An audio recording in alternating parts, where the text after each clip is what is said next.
Très chers internautes de Télé Tchangou, bonsoir. Boye madame na chaîne Nabino Ezaka toujours on a prêt pour nako informer bino. Boye bien mikolo tozo le bela mingi mingi kambetali prestation et serment ya ba juge ya cour constitutionnelle. Boye bilo lengeni dossier ezo créer vraiment ba débat na kati ya Kinshasa awa na kati ya République démocratique du Congo et bon monaki ba réaction o botaki mardi passé avant prestation. Boye bien bandeko ya Front commun pour le Congo bazaki contre prestation oyo et bautaki ko sala réunion na bango moko a huis clos na showbuzz pour na ko sursoir ozaki prestation oyo mais bakenaki plus loin bakenaki ko déposer requête na bango et na kati ya cour constitutionnelle mais malgré ça bomonaki mercredi passé prestation et serment ya ba juge ya cour constitutionnelle et salamaki en présence ya président de la République Félix Antoine Tshisekedi na kati ya parlement de na évité nayebi bien que boyoka kiango le lengeni population azo réclamer to azo ganga dissolution ya parlement. Pourquoi? Parce que na kati ya hémicycle to monaki absence il y a bureau, il y a deux chambres à parlement donc bazaki te s'il y avait quelques députés à FCC bazaki ya kotanga mais population ezaki vraiment agité na dikambango et puis c'est qui beaucoup plus dissolution à parlement et nous allons suivre la suite de cela toeba et lo koni nyango ko aboutir parce que boye bien na bino que non lelo déjà na pourquoi président de la République Félix Antoine Tshisekedi a s'est prononcé devant nation toyebina noté et message na lelo et vous allez focaliser na nini toyebina noté message na lelo alors le belanini mais nazoti kabino bolanda disi sur réaction ya lobby awa onde kona biso Didas Pembe oyo amekaki un peu ko lakisa na batupe na face ya ko boycotter au bazo continuer ko boycotter trois juges oyo ba prêter qui serment et puis ba banzi musala. Alors je vous laisse le temps de suivre Didas Pembe. Front commun pour le Congo. En session extraordinaire ce jeudi 22 octobre 2020, les chefs de regroupement et partis politiques membres du Front commun pour le Congo ont fait le tour d'horizon de la situation politique du pays au lendemain de la cérémonie irrégulière de prestation de serment des personnalités nommées de manière illégale en qualité de juge à la Cour constitutionnelle. Le FCC constate que le choix délibéré de violer la Constitution a été consommé jusqu'au bout, allant jusqu'à toucher aux symboles et rituels de la République à travers un passage en force qui fera date dans les annales sombres politiques du pays à plus d'un titre. Le FCC tient à féliciter tous ces cadres évoluant au sein des institutions pour avoir refusé de cautionner une violation si flagrante de notre loi fondamentale, démontrant par la même occasion qu'il constitue une majorité réelle, vivante, unie, pétrie des principes républicains et disciplinée. Le FCC tient à réaffirmer position sur ce dossier de nomination de nouveaux juges constitutionnels reste inchangée. En effet, la nullité des nominations des 10 juges étant de plein droit conformément à la loi organique pertinente, le FCC ne reconnaît pas ces derniers et ne se sentira lié par aucun acte qu'ils poseront. Le FCC rassure l'opinion tant nationale qu'internationale qu'il poursuivra son combat dans le respect de la Constitution et des lois de la République, seul gage véritable d'un État de droit, et qu'il usera de toutes les voies légales pour atteindre ce noble objectif et pour s'opposer à toute initiative visant à déstabiliser les institutions. Dans cette optique, ayant librement opté pour une coalition dans l'intérêt du pays, alors qu'il aurait pu choisir la cohabitation, le FCC se dit prêt à assumer ses responsabilités au regard de la confiance que le peuple souverain a investie en lui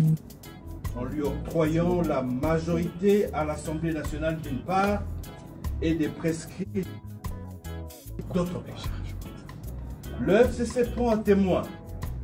la population et lui demande de rester mobilisée afin de faire barrage à toute tentative tendant à liquider l'héritage d'un combat commun en vue de l'instauration des institutions démocratiques dans notre pays, combat couronné par la première alternance pacifique du pouvoir. Fait à Kinshasa le 22 octobre 2020 pour la conférence de président, le rapporteur de séance. Je vous remercie. Après comment est-ce que bazo reconnaître que ba juge yango bazo mona keno ata batie bango wana ba recommandation na bango banda ko pesa bango et le bango loté ba ko se désintéresser na yango to suka ki wana te on a essayé aussi de chercher et bande ko na biso kaka ya PPRD to zula ki binonde ko Aristote Ngarine et ye azali cadre ya PPRD ye pe lokola moko ya partisan ya bato bazo boya likambo etali ba juge au Misatu alobaki pe na micro ya télé Tchangu. Écoutez-les. Absence ya FCC na prestation et serment ya ba juge. Analyse na binu zanini par rapport na yango. Matondi mingi mama lolenge ko lukanga to sola makamba mboka pomboka ndie salaka tubika to za malamu. Soki mboka etambola mabe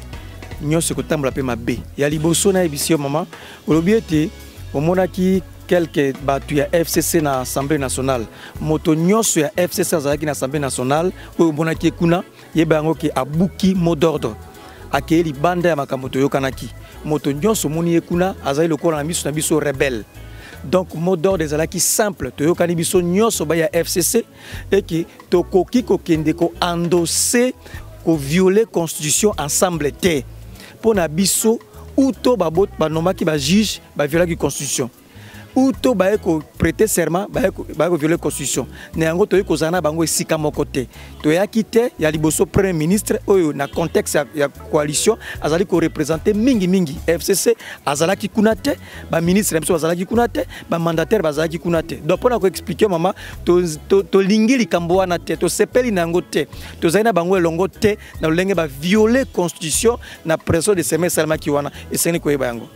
Est-ce que l'élo vraiment FCC a na makasi wana koloba ke ba violer constitution FCC mokunda na violer constitution ti ah mama ekamusinga salinga passe motuna na yo oyo ko ebisanga tango musolobi lokola mabe soki ezalaki biso tuto continuer ko sala mabe oyo ko ebisanga bongo ya liboso mama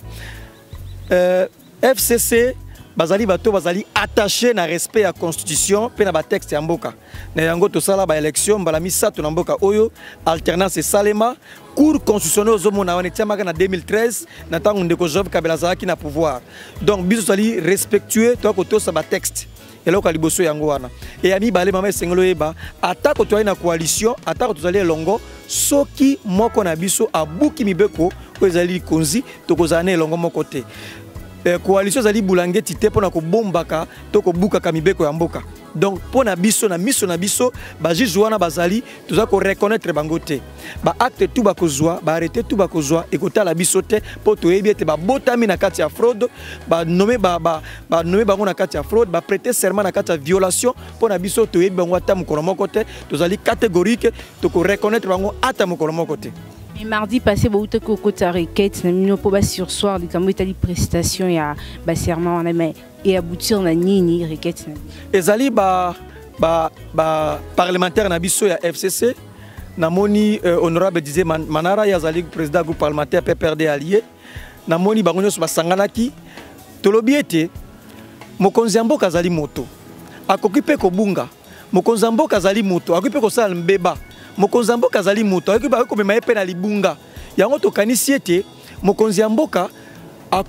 amemaki na libunga yango ba parlementaire na biso akei ko komela to ba kotisi requête na cour constitutionnelle poko constitutionnel ebisa mokonzi ya mboka ete ordonnance ozwaki ezalaki bongo te otosali constitution te obungaki po mokonzi ya mboka azonga sima azwa nzela mosusu asi asala yango oyebi mokonzi mboka azwaki ordonnance awa anomaki basango apesi basango gestion ya makambo covid azwaki ordonnance basango abite biso to makambo etali biso te mokonzi mboka azwaki susima azwi ordonnance mususu a réaffecter pe apesi bato mususu donc mokonzi mboka akoki po bunga ayiko azali moto na yango to ndimete coup consonnel ayiko interpréter pona ko yebisa mokonzi mboka ezalaki na libunga mais toza ko banga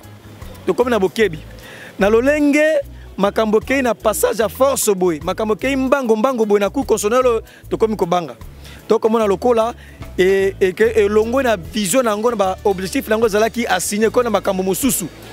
et comme na service ya batoto kamo ko songolo yango biso to lingite donc toza ko likia et requête wana ba parlementaire ba kotisaki et ko pesa solution à malamu pour ko bisa mokonzi mboka akende kilbanda ya mibeko tozali ba partenaire tozali na kati coalition na lebelo ko moko mama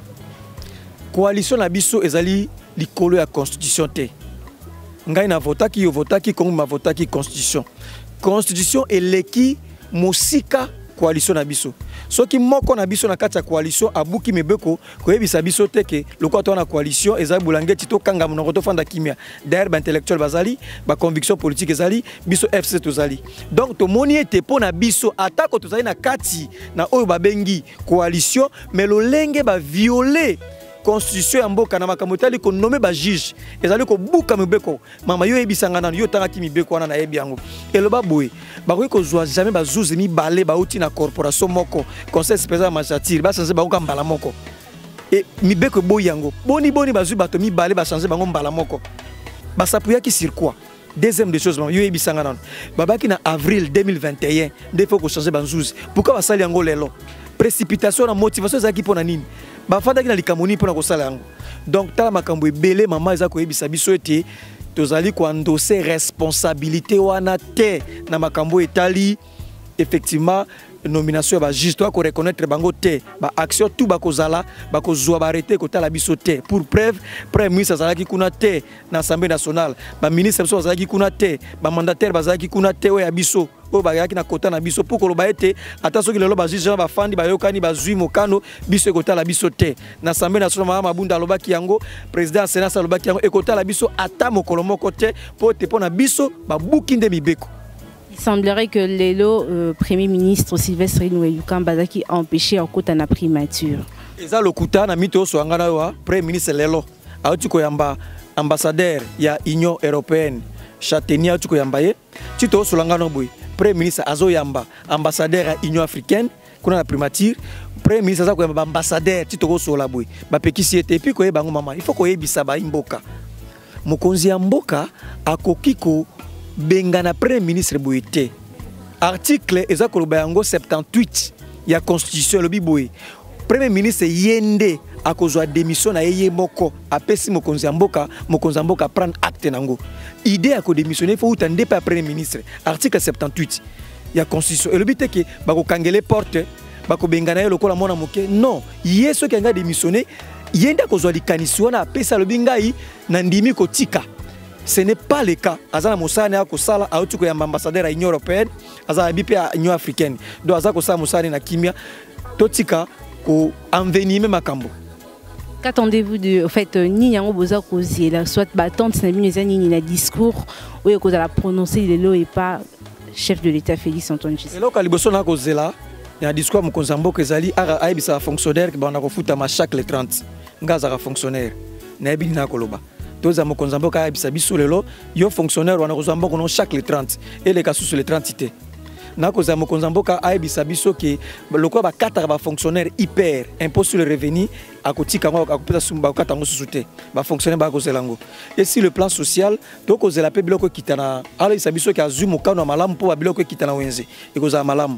gratuité enseignement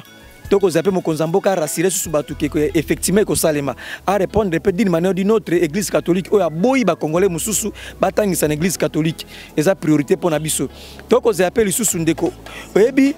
gratuité enseignement ngai na kolo na mboka na botama na mboka na bazuele na yeka pona otanga oyebi soki mwana atako gratuité enseignement ezali ya ofele soki aliaki te lobi aoke na sala komona eloko takomona minda donc pour moi natanga malama zo gratuité enseignement fali ya nano donc social bana falia bana baza santé malamu ndako zo gratuité enseignement na kozela na za sumo konzamboka yebisa biso ke na est kuna babuki prison 19 personnes bakimi insécurité na est mo konzamboka zo ba décision na discours ya makasi lelo pona kosisa makambo ya est wana na koza sumo konzamboka na discours na ye alba biso makambo kura na yebite yo fanda kawapi ngai blabana na repasa kitelelo parce que kureza akite yo na yebite yo fanda yo za na bande ko IDPS kuna bilo kureza la ngai ezaki bongote donc na koza mo konzamboka ara sire sungai que transport et koza malamu akotia ba transport malamu tout ça na koza mo konzamboka ara sire en bref mama et sengolo yeba yango yo lo vota ki président de la république yo lo vota ki était dioma ou comme président na biso azali président na biso to ko soutenir to na droit ko senga makambe belé to ko zela ba urgence ebelé makambo social économique yango de to ko zela to ko zabilo comme soutien. Mais la majorité des personnes attendent de ces discours la dissolution du Parlement. Encore une fois maman mibeko lu konzi oyo ezalaki promulguer lobi boye. D'abord, mokonzi mboka akoki ko dissoudre parlement te, constitution le bongo te, constitution le assemblée nationale. Et ça la différence, parlement est bicaméral, c'est-à-dire deux chambres. Parlement est sénat na assemblée nationale. Mais constitution na biso le binde, mokonzi mboka ako dissoudre kaka assemblée nationale pas le sénat. Première correction. Deuxième correction. Maman, pour ko dissoudre assemblée nationale, et le bibo, il faut qu'il y ait une crise persistante. Yonanga to kendeki kelas to tangi mo moke persistante. Et la kisi soki tozo bazoko yokana te di manière récurrente ezoko umela pena ba yokana kate ba bebani pesa zoko yokana te de ba ko dissoudre yebisanga likambo nini oyo ezali entre parlement na minute oyo na mokonzi mboka parce que budget na ba yenango kuna te ezaka mingi miso boboy ko voter budget nde ezaka bongo ezaka so boboy ba loi au gouvernement yenango boboy ko voter nde ko sala bongo na minute yo wapi crise persistante oyo ko sala ete ba dissoudre assemblée nationale bo expliquer biso ba élément et puis en plus en plus to n'est pas zonge pas so ki bolingi bo dissoudre l'Assemblée nationale il faut la kisa mbongo o bozana ngo na maboko bo pesi na seni ti siko président seni comme na ye nanga ozokoka so ki nanu basali nanu ba entériner le contraire te donc so ki to kena ba élection na minute oyo président seni comme ne kozala corner nanga so to ke ba élection il faut parce que nous va changer en côté. Alors il faut vous avoir un mbongo na maboko, bozu mbongo na maboko, bo pesi seni boyebi bo seni mbongo yango wana 90 jours ndenge elobami nde bo sali élection. Donc maman ezali rêve, ezali utopie, ezali fiction, ezali ndoto et ko salema jamais va dissoudre le parlement assemblée nationale parce que ba moyen ezali réunité pour ko dissoudre yango. Ben au fait prestation beauté emila kango et salemaki. Mais au cas où lelo président de la République a décidé à dissoudre Rango vraiment effectivement Bolobani. Bon, maman ya liboso no biso to telemela ki yango teza mibeko. Hein, mibeko zali constitution mibeko nde esali bongo. Pokomona. Donc biso ba individu teza nde mibeko. Et en plus soki basali passage en force. Soki basali makabona makasi nyonso o esengeli ya ko buka lisusu mibeko ya ko dissoudre l'Assemblée nationale. Toko tika yango sali mabongo te toko sauver démocratie toko sauver état de droit toko iser ba moyen nyoso o esengeli pacifique pour to telemela makanisu wana ya koluka ko dissoudre assemblée nationale. C'est ça ce qu'il faut savoir. Toko tika yango sali matin parce que ba raison nini eux ezali réunis eux za ko poussa mokonzi mboka à dissoudre assemblée nationale. Liboso ya mesa na table na ba tie nini eux za ko convaincre penza ke sengeli ko buka yango ko dissoudre assemblée nationale. Et ko sali matin mama priorité za ailleurs. Priorité zali kolia ya bato. Bana batanga soins de santé ezali budget à molonga ezali armée na biso za makasi insécurité sila courant mai c'est ça ezali priorité de travail ndé pona yango au lieu to luka ko ceux qui suko bo dissoudre de parlement ndé batisi budget so bo dissoudre de parlement yango ndé pesi courant mai so bo dissoudre de parlement yango ndé pesi et pesi ba balabala ba route banzela non ce n'est pas ça le problème est ailleurs malobalanga ya suka mama esengeli to e ba yango yo ba priorité pona mboka na biso ezali monene pe ezali mingi et sengeli to za la plus concentré na makambo tali ba priorité ya mboka balakaka biso ete budget ko kene ba plus de 10 milliards budget ne leki 10 milliards te na moni budget zali ya 6.2 milliards de na moni toza na posa ya social bato bali ya malamu bato bafanda malamu toza na posa ya courant na mai toza na posa ya insécurité esila na est toza na posa kimia ezala pacification ya mboka batonga mboka tomona ba réforme publique esalema to komona yango te donc pona ngai lelo priorité na biso ezali construction ya mboka Joseph Kabila Kabange asala ki par na ye atonga ki mboka tsuki na sika songolo et puis continuité à l'état esengeliete ekoba ko salema donc mama pona ngana mokuse na lingi to zala plus pona construction mboka totala mosika discours mo konza mboka na poko lelo et ko zala plus ya conciliation ya construction pomboka kende musika yango na to koluka ezala bongo.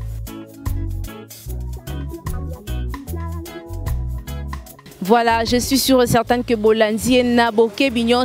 comprenez la position du FCC et ma question est à mingi tozomi tunya toko kende wapi toko suka wapi na coalition FCC cash toko kende wapi toko suka wapi est-ce que Parlement na biso ko continue ko fonctionner ou pas bo uti ko landa ba réaction ya ndeko na biso Aristote bo moni pe a meki un peu ko marteler pour na likambo etali premier ministre tebete ba rumeur et circula qui na ba réseaux sociaux que non lelo ba empêcher qui a kota na kati ya primature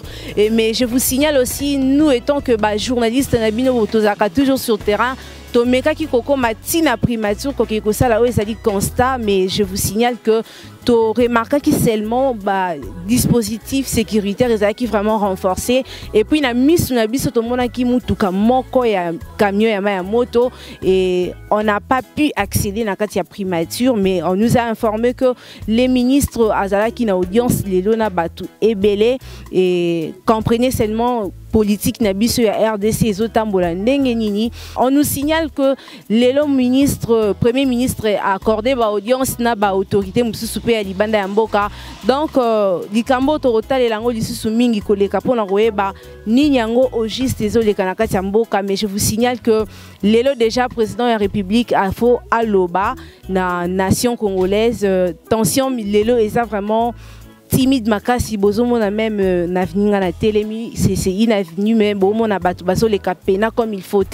tension eza keba batu baso luka jaba regagner ba domicile na bango pour éviter qu'est-ce qui sera dit ce soir botika la brancher pour éviter que lelo bozo information nyonso oyo et commettre bino à l'aise.